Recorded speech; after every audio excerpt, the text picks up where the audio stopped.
বাসুদেৱস্থান নৰোৱা সত্ৰত পৰম্পৰাগতভাৱে আজি 67 বছৰে পালনাম মহোৎসৱভাগি আয়োজন কৰি থকা হৈছে। এই বৰ্ষটো অহা মাঘ মাহৰ 9, 10 আৰু 11 তাৰিখ ইংৰাজী হ'ব আপোনাৰ 24, 25, 26 জানুৱাৰী তাৰিখৰ পৰা আমি তিনিদিনীয়া কাৰ্যসূচীৰে এই অনুষ্ঠানভাগি আয়োজন কৰিব বিচাৰিছোঁ। আমাৰ এই অনুষ্ঠানত প্ৰথম কাৰ্যসূচীতে আছে শুভাৰম্ভ কৰিব বাসুদেৱস্থান নৰোৱা সত্ৰৰ সত্ৰাধিকাৰ প্ৰভুৱে। আৰু আচাৰ্য হিচাপে আমি আমন্ত্ৰণ কৰিছোঁ নগাঁও বালিসত্ৰৰ ৰাজুদেৱ গোস্বামী প্ৰভু ঈশ্বৰ আৰু দোহাচাৰ্য হিচাপে কমল মহন্ত নগাঁও চামগুৰি সত্ৰৰে।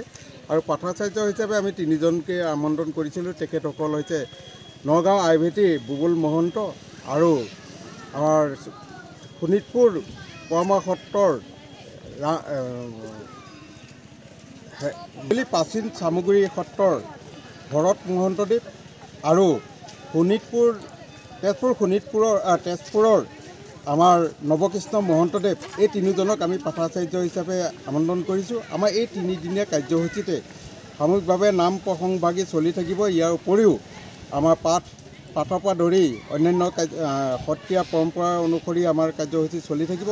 সেয়েহে অসমৰ ভক্তপ্ৰাণ ৰাইজক আমি আমন্ত্ৰণ জনাইছোঁ, আহক শ্ৰী শ্ৰী বাসুদেৱস্থান নৰোৱা সত্ৰৰ পালনামভাগি উপভোগ কৰক আৰু আমাকো আশীৰ্বাদ দি যাব বুলি আশা ৰাখি আমি সেৱা জনাওঁ।